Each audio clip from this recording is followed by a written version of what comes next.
Hi there, I'm Nikki Sutton. Thank you for watching today. Research shows our brains are linked and that 5G type technology is used for mind control.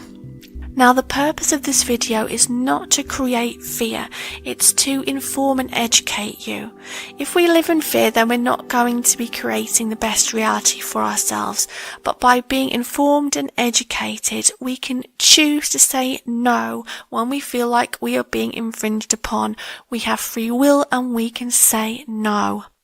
Now, this website is educateyourself.org. It lists all kinds of publications and research that are very interesting. It's entitled Microwave Mind Control Symptoms and Published Evidence, and I might recommend you take a look at it yourself. So you might wonder to yourself, microwaves, what's that got to do with anything? And you think of a microwave oven. But microwaves are not just used for heating things up.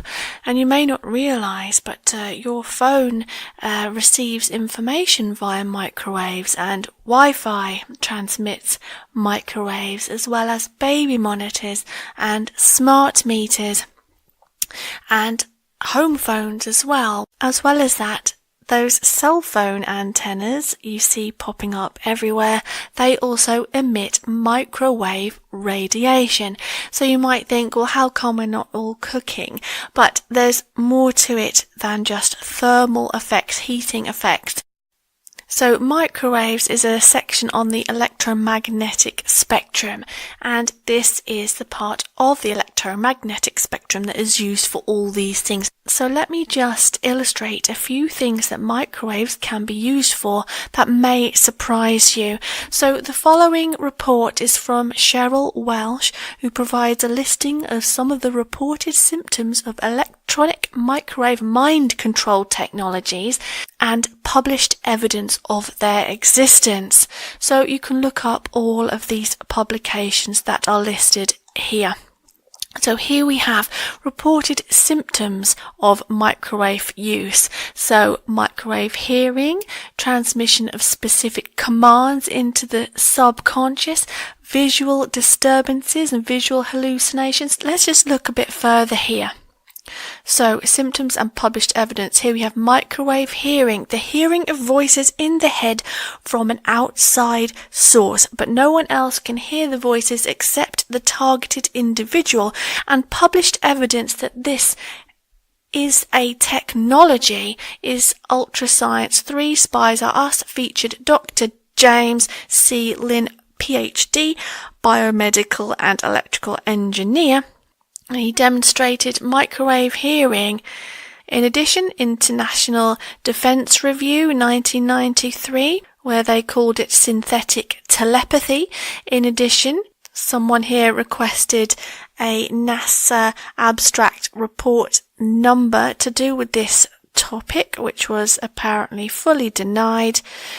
But the abstract in part stated, a decoy and deception concept presently being considered is to remotely create the perception of noise in the heads of personnel by exposing them to low power pulsed microwave. Low power pulsed microwave. Okay, so our cell phones use microwaves as do other things in our environment, but let's just carry on here. So there's other documentation here referring to microwave hearing, but let's just move on. Another thing that microwaves can be used for, transmission of specific commands into the subconscious. So Defense News, US explores Russian mind control technology here, and pioneered by the government-funded Department of Psychocorrection at the Moscow Medical Academy. Acoustic psychocorrection involves the transmission of specific commands via static or white noise bands into the human subconscious without upsetting other intellectual functions. So what does this mean? Well, technology exists where commands can be placed into people's subconscious minds without them knowing. And so this transmission of specific commands into subconscious is referred to again in other publications. Here's another one. Another thing that microwaves can be used for is visual disturbances, creating visual hallucinations for people.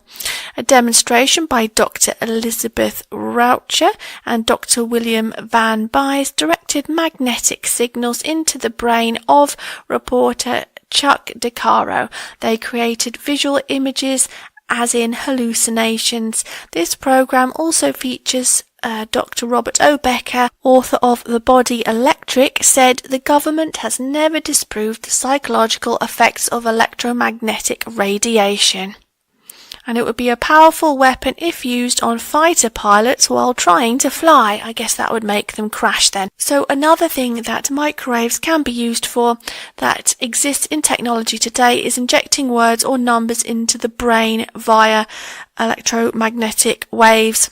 So more things that microwaves can be used for is manipulation of emotions of people, reading thoughts remotely, so that's an interesting one, published evidence, advances in neuroscience may threaten human rights, Signal magazine, article entitled Decoding Minds by Dr. John D. Norcine of Lockheed Martin. We are at the point where this database has been developed enough that we can use a single electrode or something like an airport security system where there is a dome above our head to get enough information that we can know the number you're thinking. So now they can mind read us as well using microwaves. And here in the Washington Times 2002, we're close to the point where they can tell to an extent what you're thinking about by which part of the brain is activated, which is close to reading your mind. The idea is plausible, he says, but frightening. So microwaves are used to tell that.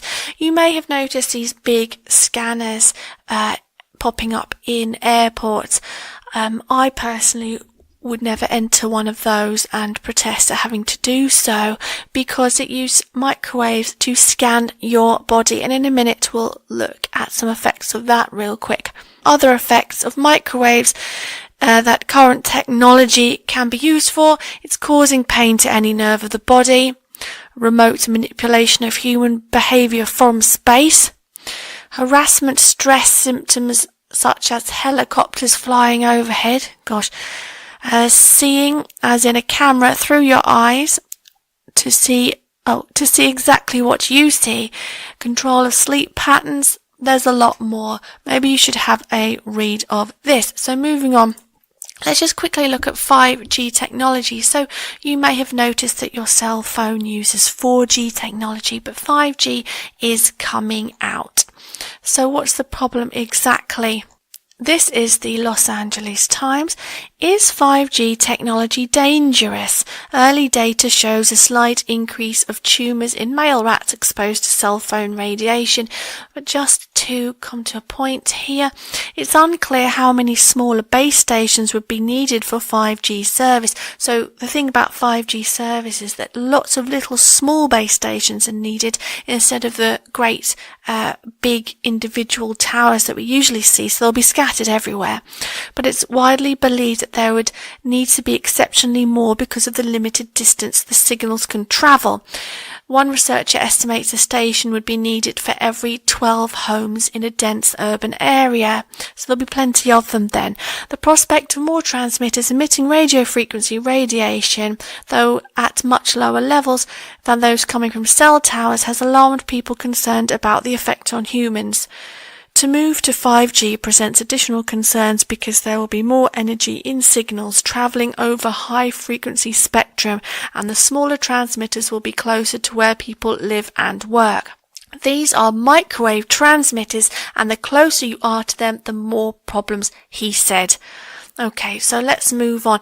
Now, there's been some research showing that our brains are linked a bit like Wi-Fi, but Wi-Fi is ruining it, they say. So we've got an expert here saying that the electromagnetic frequencies, aka microwaves used here, aka Wi-Fi and cell phones, etc., are spoiling our empathy with each other and picking up each other's thoughts, etc. They are proving that we can read each other's minds. So here we go. Professor Digby Tantum, a clinical professor of psychotherapy at the University of Sheffield, believes language only plays a part of how humans communicate with each other. Now, if you're watching this video, I'm sure you already suspected that. Now, he argues the brain is working hard to pick up small microsignals that communicate what a person is thinking. It explains how people often have gut feelings about people or situations despite not being able to logically pinpoint why, according to Mr. Tantum. Professor Tantum described the phenomenon as the interbrain. Oh, well, I always say it's the mass consciousness, but yes, they're starting to figure out we're all linked. He added, we can know directly about other people's emotions, it's like being an empath then, and what they are paying attention to. It's based on the direct connection between our brains and other people's, and between their brains and ours. Right, there's actually research. Okay, so here we are. Right, so this is from sot.net, Sign of the Times, but it sums up a research project that was done. And here it is, social, cognitive and affective neuroscience. Stay with me on this. This is a study. Of course, it's heavy going. Oh my gosh, it would take me ages to try and figure this out. But luckily, this article sums it up nicely for us. Thank you very much. Neuroscience research shows the human brain is wired to connect with others. Awesome. A recent study from University of Virginia researchers supports a finding that's been gaining science-fueled momentum in recent years. Hooray! The human brain is wired to connect with others so strongly that it experiences what they experience as if it's happening to us. This would seem the neural basis for empathy, the ability to feel what others feel, but it goes even deeper than that. Results from the latest study suggest that our brains don't differentiate between what happens to someone emotionally close to us and ourselves. This is what I always say, that when you're experiencing empathic emotions, you're picking up emotions of someone else, or you're picking up thoughts from someone else, they're experienced as if they are our own. That's what I always say. And also that we seem neurally incapable of generating anything close to that level of empathy for strangers. So what it's saying is, when you get to know someone, you can start to mind read them and know their emotions. Now, this is how they did it. To find this out, researchers had to get a bit medieval. They had participants undergo MRI brain scans while threatening to give them electrical shocks or to give shocks to a stranger or a friend.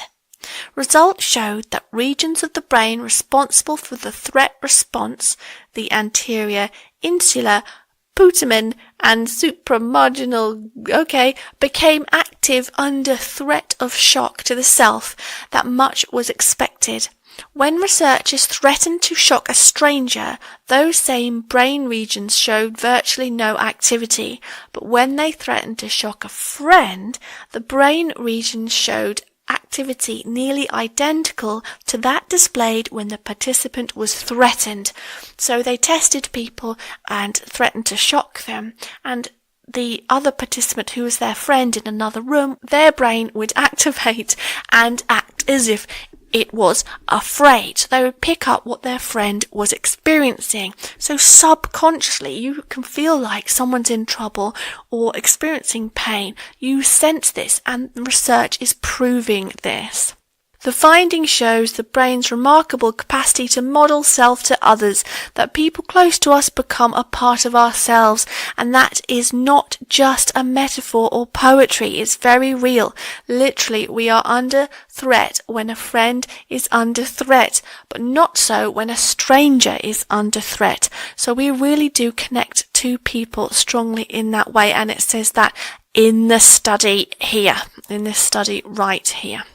This is electricsense.com, 5G radiation dangers. Okay, so whatever it says in this article, you can research yourself, but it points out that dangers of 5G, that's what cell phones are moving to in terms of microwave radiation.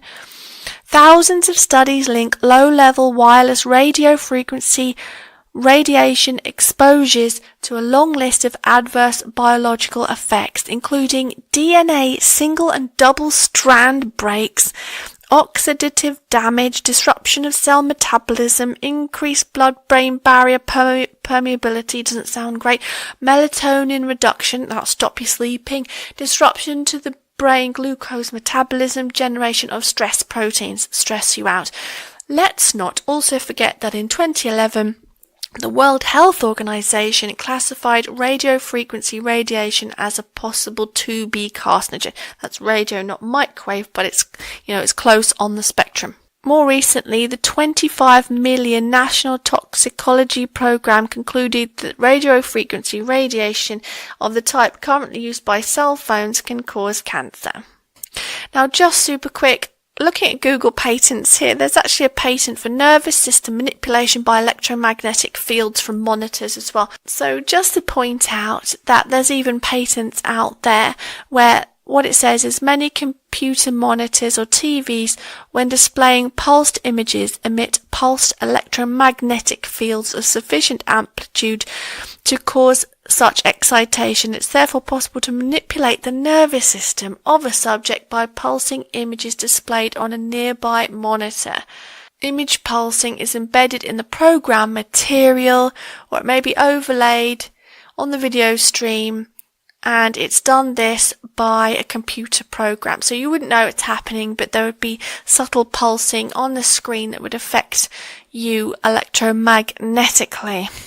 Okay, so where am I going with all of this? As I said at the beginning, the purpose of this is not to fill you with fear. The purpose is to educate you so that we can set up our own boundaries. In other words, know when to say no. For example, if they're putting a 5G transmitter in your local school or in your neighbourhood, we need to say no if we feel strongly enough about this microwave radiation. I've demonstrated it affects your mind and your body. Therefore, do we really want it? So there's ways to protect yourself. The main one is to move away. I'm sorry about that. That's a bit tricky. I'd struggle with that myself. Am I going to move into the woods? Probably not. And they're going to be putting these everywhere. But a friend of mine, Dr. Ellis Evans, is an expert in this, and you can find his website on emfguru.co.uk. If you are concerned about the 5G or the microwave radiation that we are being bombarded with, he'd be very happy to correspond with you, and you can read plenty on his website, okay? So I hope you have found that interesting today. I wish you all the best and much love. So leave me and others a comment on how you feel about 5G coming in and the microwave radiation and the effects on our body and mind. And don't forget to click subscribe because we're raising the mass vibration together. So go now in love and peace. Much love.